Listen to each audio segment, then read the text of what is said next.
So day 3, second portion of the class, we are now going to discuss the elements of effective maintenance management. Function हमने पढ़ लिया है कि maintenance के functions क्या क्या हो सकते हैं। मेंटेनेंस मैनेजमेंट कैसे करनी है, अब ये हमने डिस्कस करना है। So there are many elements of effective maintenance management whose effectiveness is the key to the overall success of maintenance activity. Many of these elements are described below.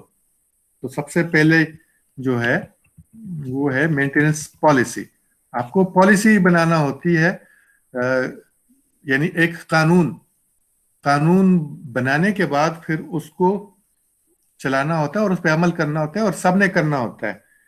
हमने कहा कि अल्लाह ने कहा है कुन और वो हो गया है। तो अब जो है अल्लाह भी मतलब है कुछ कर नहीं रहा, उसने पॉलिसी बना दी है कि आपने एटम का पढ़ा है कि एटम जो है अगर उसमें एनर्जी आ जाती है तो इलेक्ट्रॉन जो है वो आउटर शेल्स में आ जाते हैं। तो ये कानून बन गए हैं, हर एक चीज के लिए अल्लाह ने कानून बना दिया है और वो अब उस कानून के तहत हो रहे हैं। उसकी सिर्फ निगरानी अल्लाह कर रहा है और उसको अपनी मर्जी से जैसे भी है उसको हैंडल कर रहा है, लेकिन चीजों को उसने डाल दिया है ऑटोमेशन पे। हर एक चीज ऑटोमेशन पे है, अब वो खुद चल रही है। तो नंबर 1 पे है मेंटेनेंस पॉलिसी। तो वो पॉलिसी क्या है? Maintenance policy is one of the most important element of effective maintenance management. It is essential for continuity of operation and clean understanding of maintenance management program. Regardless of the size of maintenance organization, usually maintenance organization have manuals containing items such as policies, programs, objectives, responsibilities, and authorities for all levels of supervision, reporting requirements, useful methods and techniques, and performance measuring indices. Lacking such documentation, for example, a policy manual, a policy document may be developed containing all essential policy information. तो ये कुछ policies जो हैं आपको बनी बनाई भी मिल जाती हैं। जब आप कोई प्लांट लगाना चाहते हैं तो आप सर्वे करते हैं, या आपका जो क्या उसको कहते हैं, आपको जो रिकमेंडेशंस देता है वहीं से काम शुरू होता है। यानी कुछ ऑर्गेनाइजेशंस होती हैं जो लोगों को मशवरे देती हैं, जिस तरह नेस्पाक है कि वो डिज़ाइन करना है या कुछ करना है, तो ऐसे ऑर्गेनाइजेशंस होती हैं, आप उनके पास जाते हैं या आप खुद कॉम्पिटेंट हैं तो आप डिसाइड करते हैं कि किस किस्म की प्रोडक्शन करनी है, उसके लिए किस किस्म का इक्विपमेंट चाहिए। तो जब आप वो डिसीजन ले लेते हैं कि ये वाले इक्विपमेंट चाहिए, फिर आप उन लोगों को कांटेक्ट करते हैं, उनसे प्लांट के लिए सौदेबाजी जो भी है वो आप कर लेते हैं। तो उसके बाद आपको सिर्फ प्लांट नहीं मिलता, आपको उसको बेहतर चलाने के लिए जो भी चीजें हैं वो साथ में वो दे देते हैं। जो प्लांट मैन्युफैक्चरर्स हैं वो भी चाहते हैं कि उनका प्लांट जो है वो ट्रबल फ्री चलता रहे और उनका नाम रोशन हो। सब लोग नाम के लिए काम करते हैं, यानी नेक नामी कमाने के लिए सब लोग लगे होते हैं ताकि उनका काम मजीद आगे जाए, उनकी इनकम भी बढ़े, उनका नाम भी रोशन हो। तो ये सारा कुछ उनको करना पड़ता है। तो वो सारी चीजें इस किस्म की आपको दे देते हैं। छोटे प्लांट्स हैं तो वो जरा निस्बतन कम उनका ये प्रोग्राम होगा, तो फिर उसमें फिर आपने इनपुट देना होती है। सो मेंटेनेंस मैनेजमेंट प्रोग्राम्स के क्या करना होगा, कैसे करना होगा। आपका ये सिंगल शिफ्ट में चलेगा प्लांट या मल्टी शिफ्ट में चलेगा, कंटिन्यूअस ऑपरेशन वाला प्लांट है या ये ओपन और क्लोज वाला प्लांट है, यानी 8 घंटे चलता है और 16 घंटे बंद रहता है, या 2 शिफ्ट में 8-8 घंटे चलता है और 8 घंटे बंद रहता है, या ये 24 घंटे चलता है और हफ्ता इतवार या सिर्फ इतवार बंद रहता है, या ये साल भर चलता है। तो उस हिसाब से हमारी पॉलिसीज होती हैं। क्योंकि अगर जो साल भर चलने वाले प्लांट्स हैं उनमें से, जिस तरह के आपकी बिजली के प्लांट्स हैं, तो ये साल भर चलते हैं, तो साल भर ये नहीं चल सकते। तो इसका मतलब ये है कि उनको पहले से पता होता है कि ये सारा ओवरऑल अगर हम करेंगे तो इसमें 30 दिन लगते हैं, 40 दिन लगते हैं, या 2 दिन 2 महीने लगते हैं। तो इतने वक्त के लिए उसको फिर बंद करते हैं और उसकी मेंटेनेंस करते हैं। उसकी मेंटेनेंस ऐसे करते हैं कि वो बिल्कुल पूरा साल फिर चले बगैर मेंटेनेंस के। मैंने खुद जो है ये शुगर मिल में, खजाना शुगर मिल में इंटर्नशिप की थी। तो अ, उसका बेस्ट टाइम वहां पे इंटर्नशिप का है कि जब उसका प्लांट खुला होता है। तो प्लांट कब खुलता है? तकरीबन यही सीजन है, जो केन क्रशिंग खत्म हो जाए तो फिर उसके बाद वो प्लांट बंद कर देते हैं, और सारी चीजें जिनको मेंटेनेंस चाहिए होती है उनको पता होता है, उनको खोलते हैं, उस पर काम करते हैं, और अगले सीजन के लिए उसको वापस ऐसी हालत में ले आते हैं कि फिर वही जितने महीने उसने चलना होता है वो ट्रबल फ्री चले। हमारे पहले एग्रीकल्चर में ये बीट्स भी होते थे, शुगर बीट्स उसको कहते थे। तो उससे शुगर हम एक्सट्रैक्ट करते थे, तो वो भी यही शुगर मिल उससे भी वो चीनी निकालती थी। लेकिन पता नहीं फिर क्या हुआ कि उसकी प्रोडक्शन कम हो गई, और अब सिर्फ गन्ने से ये लोग चीनी निकालते हैं। सो regardless of the size of maintenance organization. Usually maintenance organization have manuals containing items such as policies.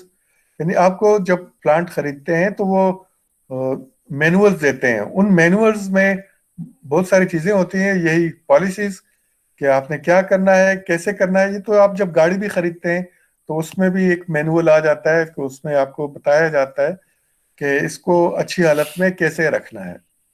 Programmes, कि कौन कौन से प्रोग्राम्स आपने चलाने होंगे मेंटेनेंस के, किस तरीके से, उसके ऑब्जेक्टिव्स क्या क्या रखेंगे, क्या क्या चीजें अचीव करेंगे। जब ऑब्जेक्टिव्स हैं तो फिर अचीवमेंट भी होगी कि वो अचीव हुए या नहीं हुए। रिस्पॉन्सिबिलिटीज, इन ऑब्जेक्टिव्स को अचीव करने के लिए कुछ लोगों को रिस्पॉन्सिबल बनाया जाता है कि ये काम जो है ये आपकी रिस्पॉन्सिबिलिटी है। और जब रिस्पॉन्सिबिलिटी है तो फिर अथॉरिटी भी होगी for all level of supervision. Reporting requirements यानी एक तो ये है कि आपसे थोड़ी देर पहले मैंने बात की कि जो ऑपरेटर है, मशीन ऑपरेटर, तो उसको हम ट्रेन करते हैं और वो रीडिंग्स लेता है मुख्तलिफ। ये रीडिंग्स आती हैं, वो उसको रिकॉर्ड करता है यानी किसी कागज पे, और ये आती हैं फिर ये मेंटेनेंस सुपरवाइजर के पास या मेंटेनेंस इंजीनियर के पास, और वो उनसे डिडक्शंस करता है। वो देखता है कि ये रीडिंग सही जा रही है, इसमें मसला आ रहा है तो क्या मसला हो सकता है। तो ये रिपोर्टिंग है। इसके अलावा आपका खर्चे हो रहे हैं तो उसकी भी रिपोर्टिंग होनी चाहिए, वो भी अकाउंट सेक्शन में हो जाएगा कि कहाँ क्या खर्चा हुआ, क्यों हुआ। यूजफुल मेथड्स एंड टेक्निक्स, कौन से ऐसे काम हैं जिनसे हमें फायदा हुआ। परफॉर्मेंस मेजरिंग इंडिसेस, परफॉर्मेंस को भी हमने मेजर करना होता है।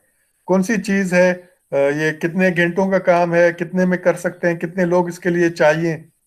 तो ये काम जो है ये इस तरह नहीं है कि बस अ, ये काम है तुम करो, अच्छा आज हो गया, कल हो गया, कितने दिनों में हो गया।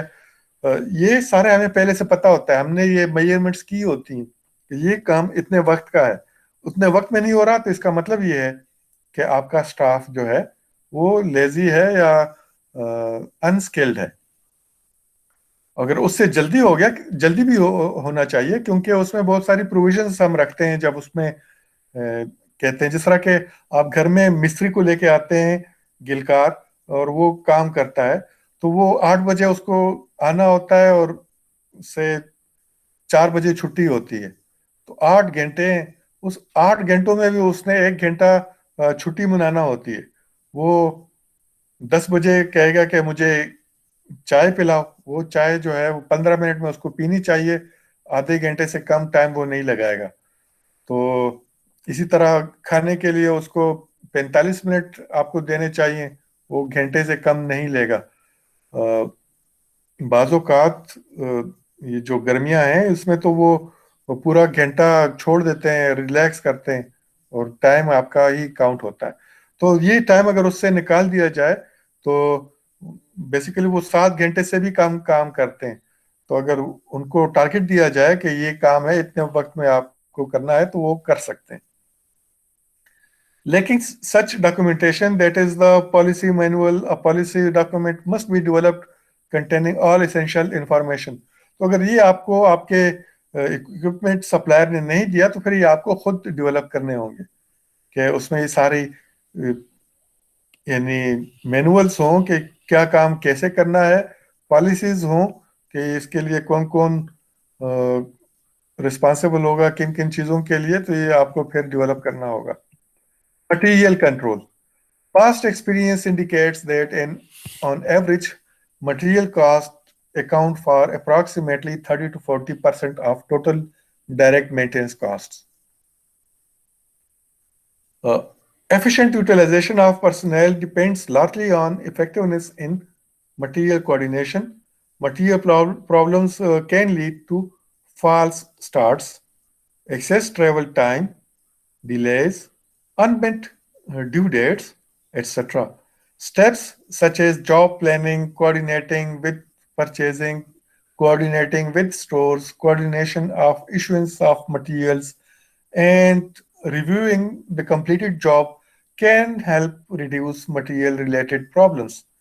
Uh, Deciding whether to keep spares in store is one of the most important problem of material control. ये देखें पहले सेंटेंस में वो कह रहे हैं कि पास experience indicates that on average material cost amounts for approximately 30 to 40% of the total maintenance cost. यानी बाकी कहाँ किस चीज का कास्ट होगा, लेबर का कास्ट होगा, तो वहां लेबर महंगी है। पाकिस्तान में हम लेबर हमारा सस्ता है। हमारा जो लेबर का मिनिमम वेज है वो है 17,000। 17,000 में कुछ भी नहीं हो सकता, लेकिन इंडस्ट्री वाले 17,000 भी नहीं देते, 10-15,000 में लोगों को रखते हैं क्योंकि बेरोजगारी है। बाहर के मुल्कों में घंटों के हिसाब से पेमेंट का उन्होंने बनाया हुआ है शेड्यूल, तो और वो उसको लागू भी करते हैं। कोई उससे कम पैसे लेता है तो फिर उसके खिलाफ कार्रवाई भी होती है। ओवरऑल जो भी रीजंस हैं, हम यहाँ पे मेंटेनेंस कास्ट में हम कह रहे हैं कि 40% तक मटेरियल कास्ट होगा, 60% लेबर कास्ट होगा, या शायद उल्टा होगा, 40% लेबर कास्ट होगा, 60% मटेरियल कास्ट होगा। तो ये हमको पता होना चाहिए। और इसमें जो मटेरियल है इसका एफिशिएंट यूटिलाइजेशन हमारा टारगेट होना चाहिए। सो ये कैसे हो सकता है? Efficient utilisation of personal depends largely on effectiveness in material coordination. Material जो भी स्पेयर्स वगैरह हैं, जो चीजें आपको यूज करनी है, मटेरियल आपके पास नहीं होगा तो क्या हो सकेगा? False start. आप शुरू कर देंगे काम, मशीन खोल लेंगे और फिर पता चलेगा कि फला मटेरियल तो है नहीं,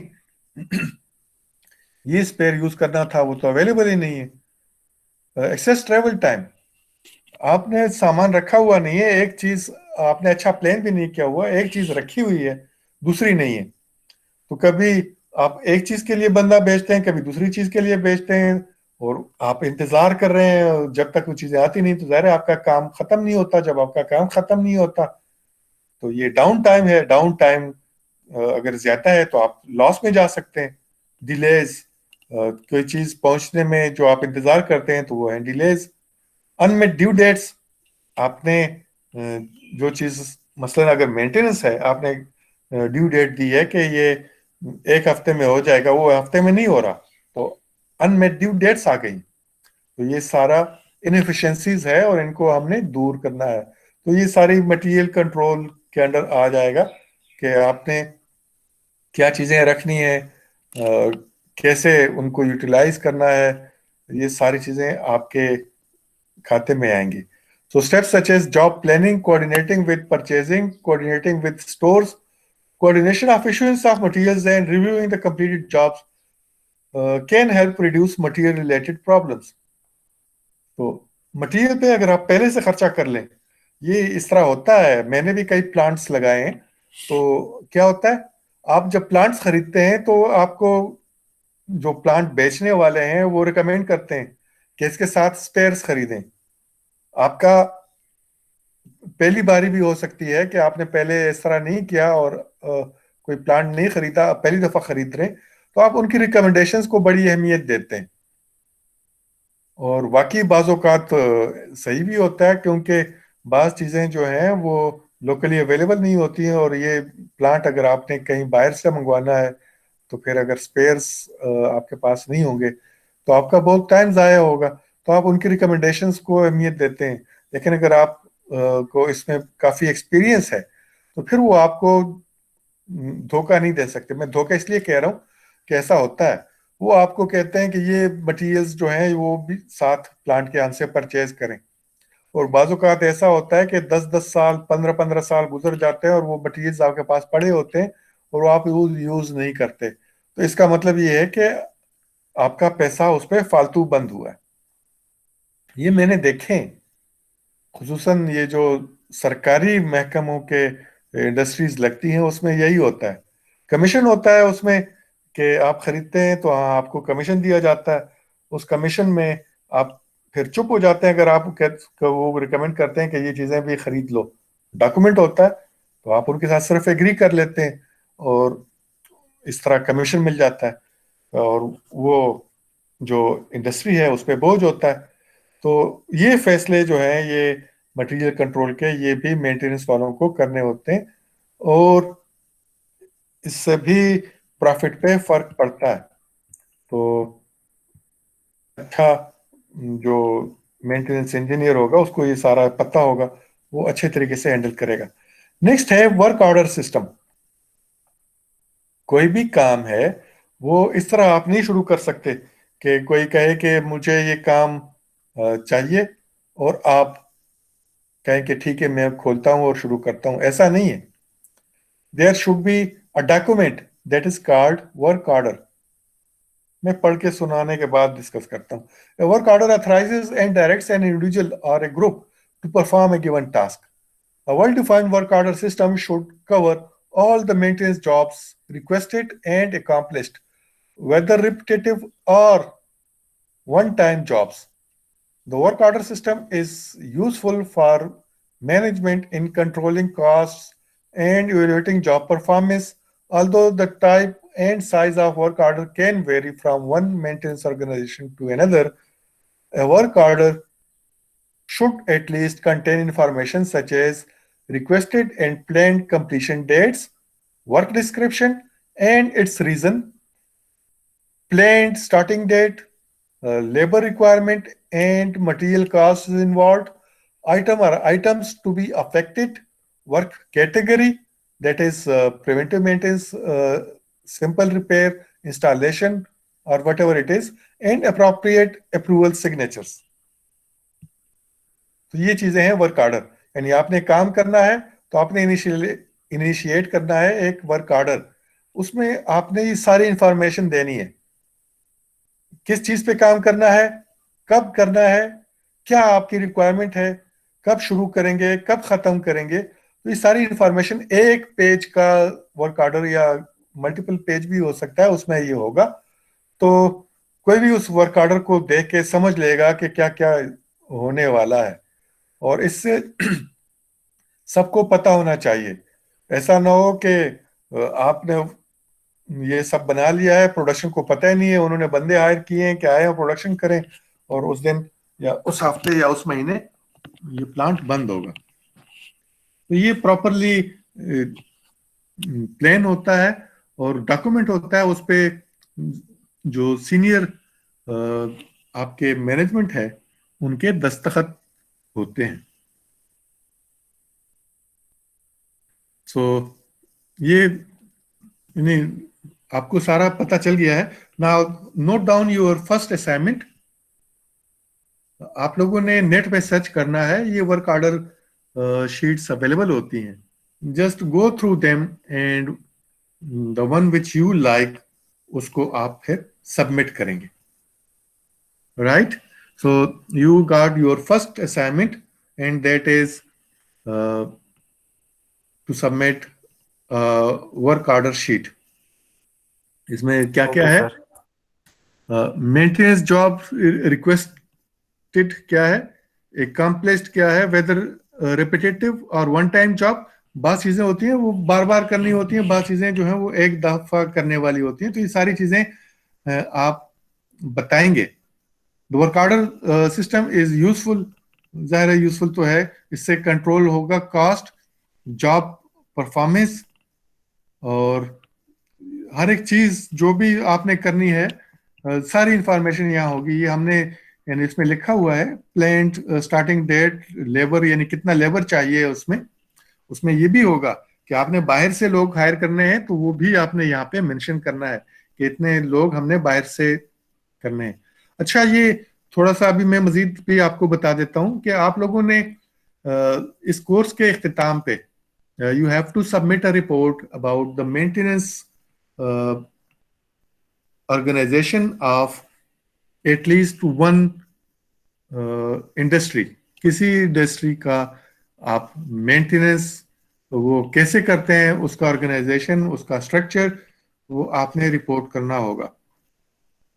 तो आपने कहीं तो यानी जाना है, कोई इंडस्ट्री विजिट करनी है, तो ये चीजें आप सारी आप आपको समझ आ रही होंगी और आपको नजर भी आ रही होंगी। जब पता नहीं होता तो नजर भी नहीं आता। अब आप ऑब्जर्व कर सकते हैं और वो चीजें आप वहां पे देख सकते हैं।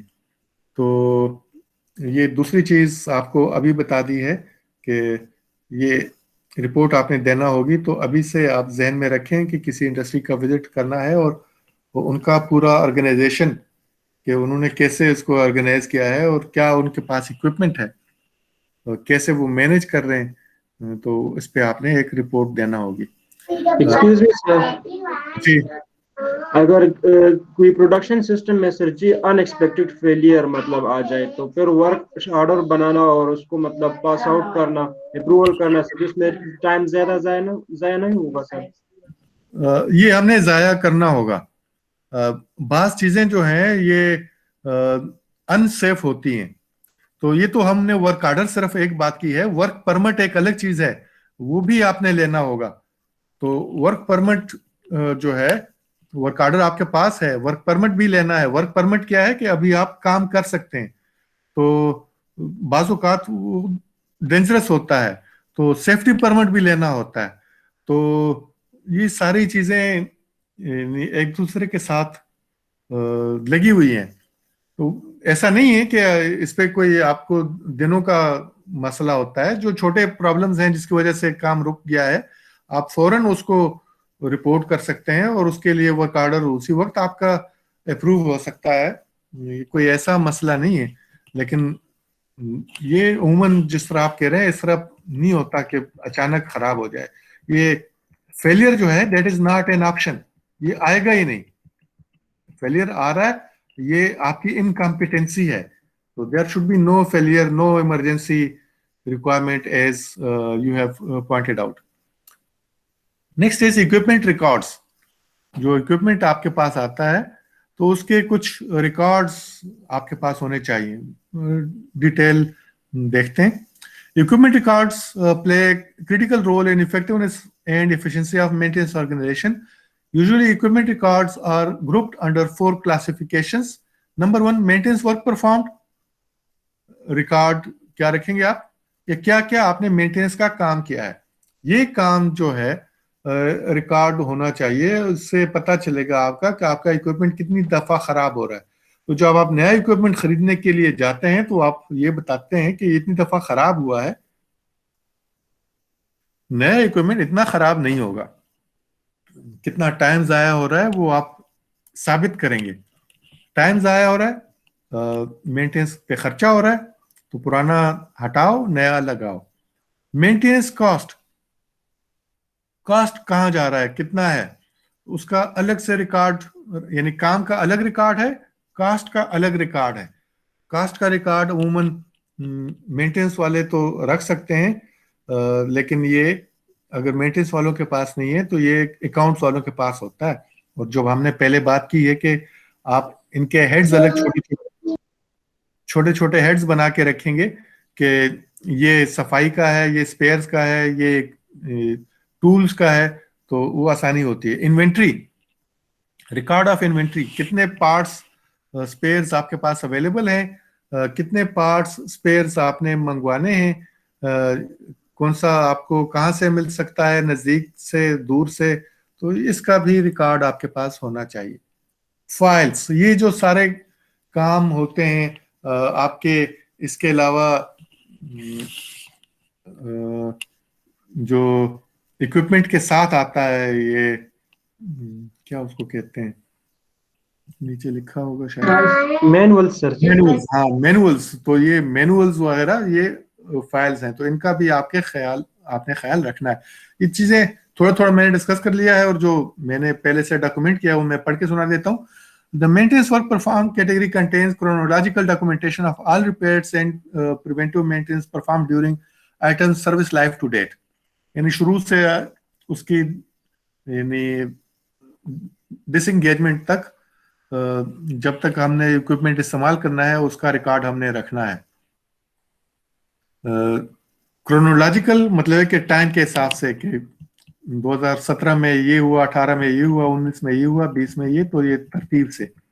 The maintenance cost category contains historical profile and accumulation of labor and material cost by item. तो हर एक चीज पे कितना खर्चा हुआ ये रिकॉर्ड भी हमारे पास होना चाहिए। Usually information on inventory is provided by the stores and accounting department. The inventory category contains information such as property number, size and type, procurement cost, date manufactured or acquired, manufacturer किसने बनाया है, and location of the equipment or item. कहाँ कोई चीज है तो वो कहाँ पड़ी हुई है। The files contains category includes operating and service manuals, warranties, drawings and so on. The equipment records are useful when procuring new item or equipment to determine operating performance trends, troubleshooting breakdowns, making replacements or modification decisions.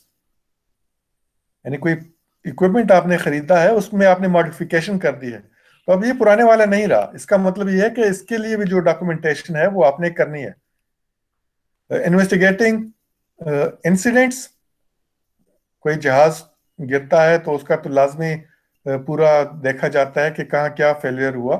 इसी तरह railway का अगर कुछ होता है तो उसको भी देखा जाता है और इन्वेस्टिगेट किया जाता है। Identifying areas of concern, performing reliability and maintainability studies, and conducting life cycle cost and design studies. Life cycle यानी जब तक ये मशीन जो है वो यूजफुल है, आपने इनका ये ख्याल करना है और ये हिसाब किताब रखना है। थोड़ा सा हम डिस्कस कर लेते हैं preventive and corrective maintenance. The basic purpose of performing preventive maintenance is to keep facility equipment in satisfactory condition through inspection and correction of early stage deficiencies. यानी हम उसको देखते हैं और जो है उसमें डेफिशिएंसी हमें नजर आती है, कोई खराबी नजर आती है, तो उसको खराब होने से पहले ठीक करना, यानी उसकी वजह से ब्रेकडाउन हो उससे पहले ठीक करना। 3 principal factors shape the requirement and scope of preventive maintenance effort. क्या है? Process reliability, economics and standard compliance. A major proportion of maintenance organization effort is spent on corrective maintenance. Thus, corrective maintenance is an important factor in effectiveness of maintenance organization. जब हम maintenance कर रहे होते हैं यानी preventive maintenance कर रहे हैं, इसका मतलब है कि हम इंस्पेक्शन कर रहे हैं, उस इक्विपमेंट को ऑब्जर्व कर रहे हैं। तो उस दौरान अगर हमें कोई डिफिशिएंसी नजर आती है, उसको हम ठीक करते हैं, तो उसको हम कहते हैं करेक्टिव मेंटेनेंस। तो ये हमारा जो मेंटेनेंस मैनेजमेंट है उसका एक हिस्सा है कि प्रिवेंटिव और करेक्टिव मेंटेनेंस हमने करना है, आइडेंटिफाई करनी है किन चीजों पे करना है। हर एक चीज पे हम नहीं करेंगे preventive maintenance. Job planning and scheduling. Planning पहले है, शेड्यूलिंग बाद में है। प्लानिंग में आप क्या करते हैं, शेड्यूलिंग में आप क्या करते हैं, वो यहां से आपको समझ आ जाएगा। Job planning is an essential element of effective maintenance management. A number of tasks may have to be performed prior to commencement of maintenance jobs. For example, procurement of parts, tools, materials, coordination and delivery of parts, tools, and materials, identification of methods and sequencing, coordination with other departments, and securing safety permits. तो ये सारा planning है। आपने काम तो करना है, लेकिन ये सारी चीजें आपने पहले डिसाइड करनी है।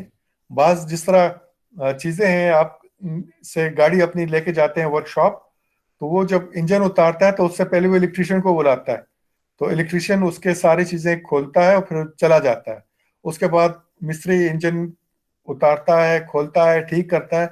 उसके बाद फिर वो इलेक्ट्रिशियन को बुलाता है, वो उसके सारे इलेक्ट्रिक कनेक्शंस कर देता है, फिर वो चला जाता है। तो इसका मतलब है कि कोऑर्डिनेशन जरूरी है। तो ये तो छोटी आपकी गाड़ी में है, तो आपके बड़े जो प्लांट्स हैं उनमें तो इस तरह की चीजें जाहिर है ज्यादा होती हैं। पाइपिंग लगी हुई है, उनको खोलना है तो प्लम्बर्स आपको चाहिए, इलेक्ट्रिशियंस चाहिए। जो ये इक्विपमेंट को एक जगह से दूसरी जगह शिफ्ट करने वाले हैं, इनको भी कोई खास नाम लिया जाता है। अब मुझे याद नहीं आ रहा, पश्तो में इसके लिए खास नाम है। अ, वो भी अब मुझे याद नहीं आ रहा, याददाश्त थोड़ी कमजोर हो गई है। बहरहाल ये चीजें वक्त के साथ साथ आप सीखेंगे। तो ये मुख्तलिफ ट्रेड्स हैं मैकेनिक्स के, ये इस किस्म के यानी वर्कर्स आपके पास होने चाहिए। Although the degree of planning required may vary with the craft involved and method used, past experience indicates that on average one planner is required for every 20 crafts persons. यानी एक प्लानर अगर हो तो 20 लोगों से अच्छा काम ले सकता है। Strictly speaking, formal planning should cover 100% of the maintenance work, but emergency jobs and small straightforward work assignments are performed in a less formal environment. Thus, in most maintenance organizations, 80 to 85% planning coverage is attainable. तो जब आप plan करते हैं, आपने अपने लोगों को भी प्लान किया होता है कि ये मेंटेनेंस वाले आएंगे, ये काम करेंगे डेली। तो अगर वो काम उनका पूरा यानी 8 घंटे का शिफ्ट है, 8 घंटे के लिए आपने काम उनके लिए पहले से प्लान किया हुआ है, तो ये तो अच्छा है। लेकिन अमूमन ऐसा होता नहीं है, क्योंकि कुछ इमरजेंसी जॉब्स, छोटे jobs, straight forward work assignments कि ये यार छोटा सा ये भी कर दो, ये बेल्ट टाइट कर दो, ये थोड़ा यहाँ लुब्रिकेशन ऑयल डाल दो, ये लेवल कम हो गया इसको पूरा कर दो। तो इस किस्म के छोटे मोटे काम फिर भी आते रहते हैं। तो ये 100% आप असाइनमेंट नहीं कर सकते। 80 to 85 अगर आप अटेन कर लेते हैं तो that is considered as good. तो ये हो गया प्लानिंग का। Next is scheduling. So maintenance scheduling is as important as job planning. Scheduling effectiveness is based on reliability of the planning function. For large jobs, in particular those requiring multi-craft coordination, serious consideration must be given to using methods such as program evaluation and review technique. उसको PERT कहते हैं, आप लोगों ने ये पढ़ा होगा आपके प्रोडक्शन कोर्स में। And critical path method CPM to assure effective overall control. तो ये चीजें आप लोगों ने पढ़ी हुई हैं, तो मेरा ख्याल है इस पे हम मजीद डिस्कशन नहीं करते, आगे बढ़ते हैं। Backlog control and priority system. Backlog क्यों आता है कि आपने मेंटेनेंस के लोग कम रखे हुए हैं और काम जमा हो रहा है। जब काम जमा होता है तो फिर आप उसको कैसे हैंडल करते हैं, बाय प्रायोरिटी। तो प्रायोरिटी सेट करना हमने पिछली क्लास में इसको डिस्कस किया था। इसका मतलब ये कि अब हम इस सेक्शन को पढ़ सकते हैं. So the amount of backlog within a maintenance organization is one of the determining factor of maintenance management effectiveness. Identification of a backlog is important to balance manpower and workload requirements. Furthermore, decisions concerning overtime, hiring, subcontracting, shop assignments, etc., are largely based on backlog information. Management makes use of various indices to make backlog-related decisions. तो workload manage करना है, कितना वो daily काम कर सकते हैं. इसके अलावा अगर काम रह गया है, वो बैकलॉग है, तो उसके लिए सब कॉन्ट्रैक्टिंग, हायरिंग और शॉप असाइनमेंट्स, इस किस्म के काम आपको करने होंगे. The determination of job priority is in a maintenance organization is necessary since it is not possible to start every job the day it is requested. In assigning job priorities, it is important to consider factors such as importance of item or system, the type of maintenance required, due dates, and the length of time and job awaiting scheduling will take. तो ये सारी चीजें आपने जहन में रखनी है और उसके बाद आपकी प्रायोरिटीज सेट होती हैं और जॉब की बैकलॉग कंट्रोल होता है. और आखिरी चीज, performance measurement. Successful maintenance organisation regularly measure their performance through various means. Performance analysis contribute to maintenance department efficiency and are essential to prevailing the downtime of equipment. Peculiarities in operational behavior of concerned organization, developing plans for future maintenance, and so on. Various types of performance indices for use by the maintenance.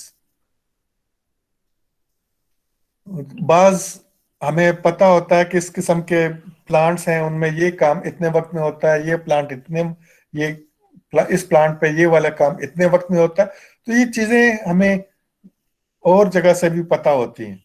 और बाद में जब हम अपने plant पे जब साल 2 साल चले तो ये एक्सपीरियंस अपना भी हो जाता है, तो हमारे भी कुछ एक्सपीरियंस की वजह से ये इंफॉर्मेशन हमारे पास आ जाती है. फिर हम भी वर्क परफॉर्म जो है उसको मेजर कर सकते हैं. ये हमने दूसरा पढ़ा है. तीसरा ये है रोल ऑफ मेंटेनेंस ऑर्गेनाइजेशन. कुछ रिपीटेशन आपको शायद लग रही होगी, लेकिन ये अलग है. Too many maintenance organizations continue to pride themselves on how fast they can react to catastrophic failure or production interruption rather than on the ability to prevent these interruptions. यानी बाज़-औक़ात आप चौकीदार रखते हैं तो चौकीदार कहता है कि मैं हल्के खड़के पे जाग जाता हूं, तो इसका मतलब ये कि वो सोता है. तो हल्के खड़के पे नहीं जागना चाहिए, उसको जागते रहना चाहिए. ये जो हमने सेंटेंस पढ़ा है, इसका मतलब यही है कि हल्के खड़के पे नहीं जागना चाहिए, बल्कि उसको जागते रहना चाहिए. While few will admit their continued adherence to this breakdown mentality, most plants continue to operate in this mode.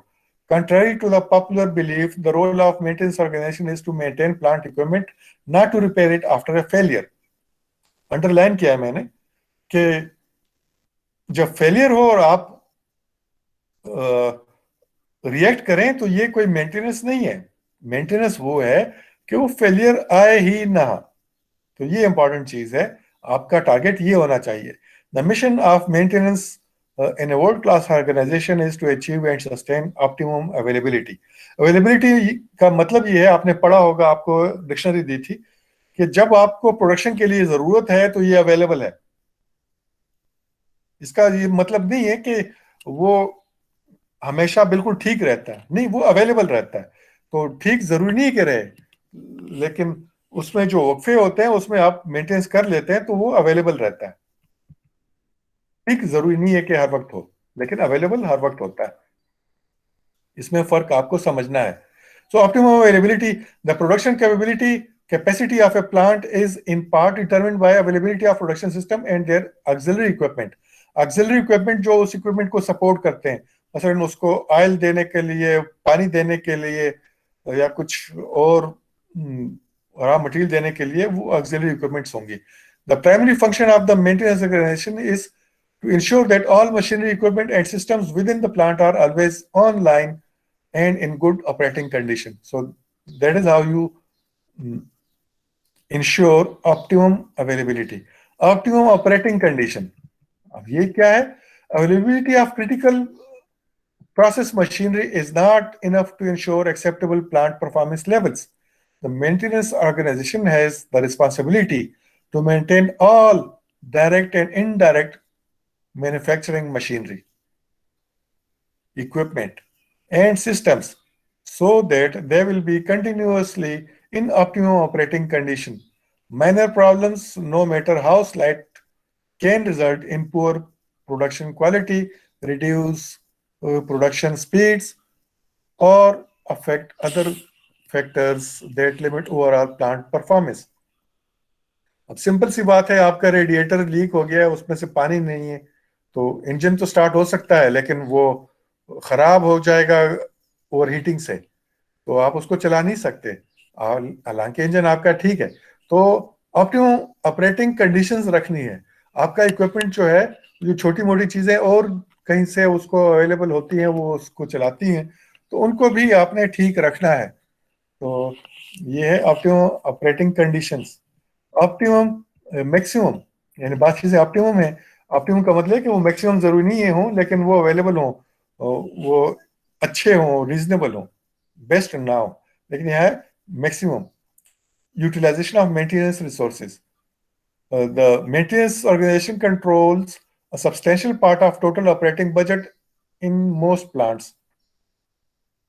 In addition to an appreciable percentage of the total plant labor budget, the maintenance manager in many cases controls the spare parts inventory, authorizes the use of outside contract labor, and requisitions millions of dollars.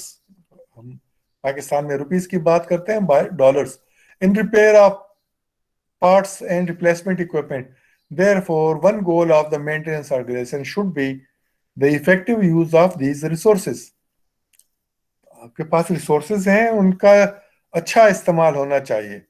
तो maximum utilisation of resources. मैं इसकी इस तरह से आपसे बात करना चाहूंगा कि क्रिकेट की मिसाल ले लेते हैं. पिछला मैच हम जीते T20 का रिजवान और बाबर से ओपन करके, लेकिन ये दोनों जो है ये रिलायबल हैं, और रिलायबिलिटी उनकी ज्यादा इसलिए है कि वो रिस्क ज्यादा नहीं लेते, और जो शुरू के ओवर्स होते हैं 6 ओवर्स, उसमें मैक्सिमम रन स्कोर करने होते हैं. तो उनमें से एक को 1 डाउन आना चाहिए, और ऊपर जो है वो शर्जील या फखर आलम को आना चाहिए. तो वो बेस्ट यूटिलाइजेशन ऑफ रिसोर्सेज है, जो कि उन्होंने नहीं किया, उसके बावजूद जीते. आगे बढ़ते हैं. Optimum equipment life. One way to reduce maintenance cost is to extend the useful life of plant and equipment.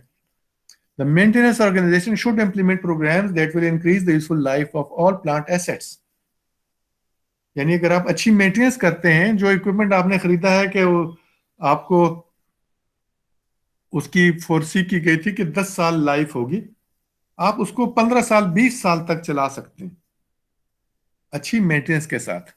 आप देखते हैं पाकिस्तान में 30 साल पुरानी, 40 साल पुरानी गाड़ियां भी रोड पे होती हैं. तो क्यों होती हैं? उनके स्पेयर्स हमें अवेलेबल होती हैं, हम उसको मेंटेनेंस अच्छी दे रहे होते हैं, तो वो चल रहा होता है. सो मिनिमम स्पेयर्स इन्वेंट्री, ये आपके पास कम से कम होने चाहिए. Reduction in spares inventory should be major objective of maintenance organisation, क्योंकि इस पे पैसे बंद होते हैं. पैसे अगर आपके ज्यादा बंद होंगे तो आपके प्रॉफिट्स कम हो जाते हैं.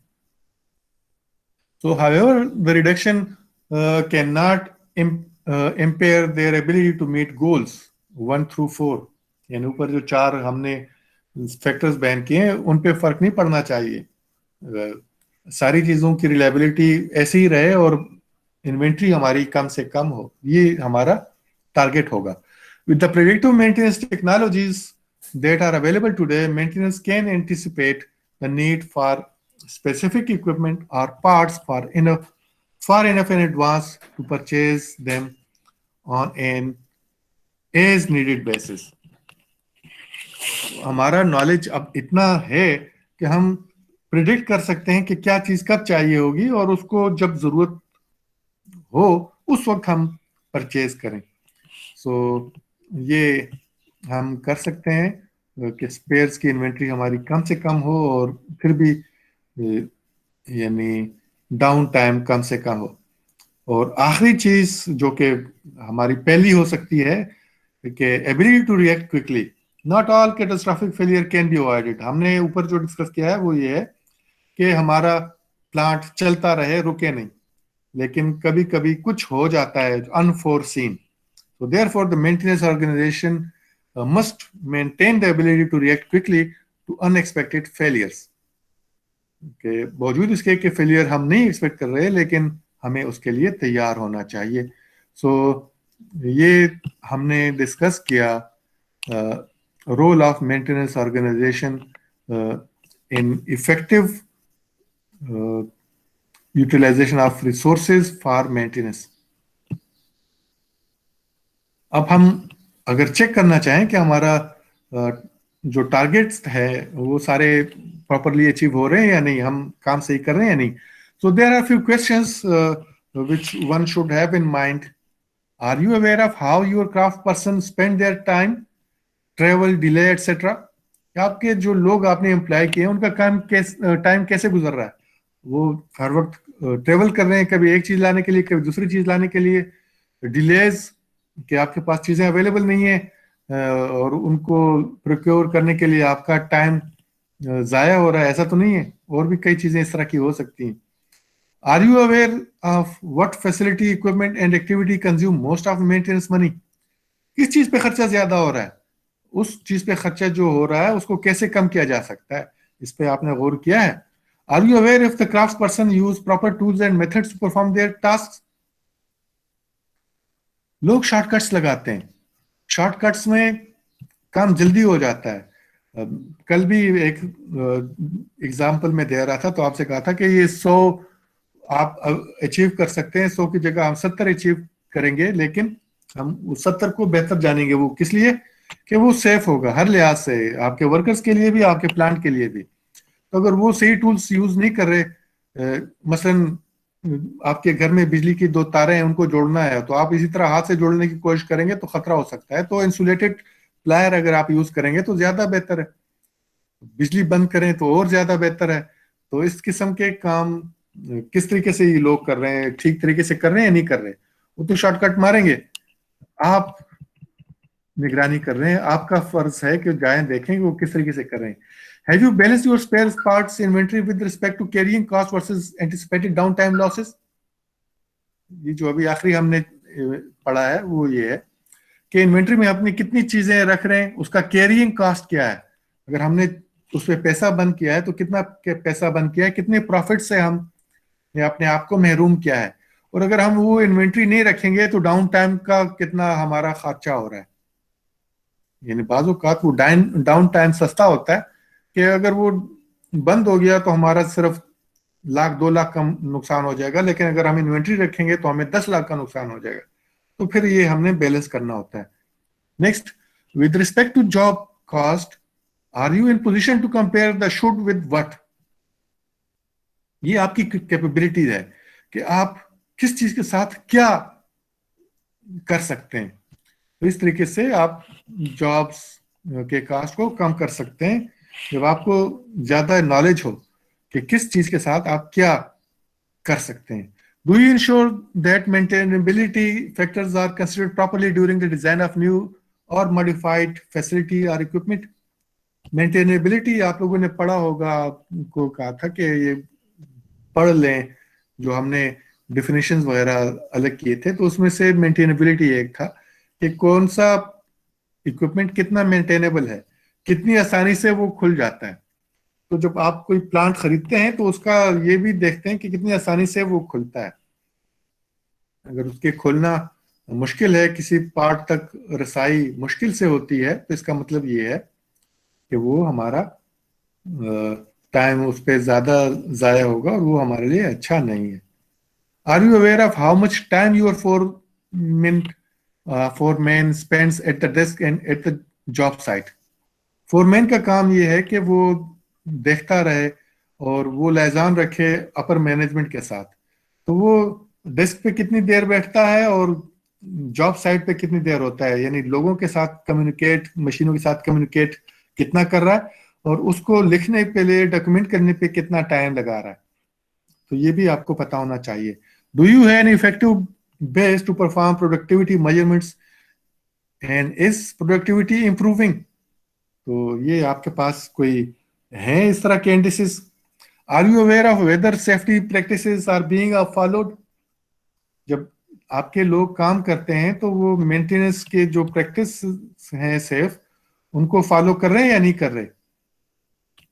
Are you providing the craft person with correct quality and quantity of material when and where they need it? तो जो काम वो कर रहे हैं उनको जो मसलन स्पेयर्स चाहिए, उनको ऑयल चाहिए या कोई और चीज चाहिए, वो आप दे रहे हैं, टाइम पे दे रहे हैं, उसमें भी आप टाइम लगा रहे हैं। तो ये सारी चीजें काउंट करती हैं टुवर्ड्स द गुड मेंटेनेंस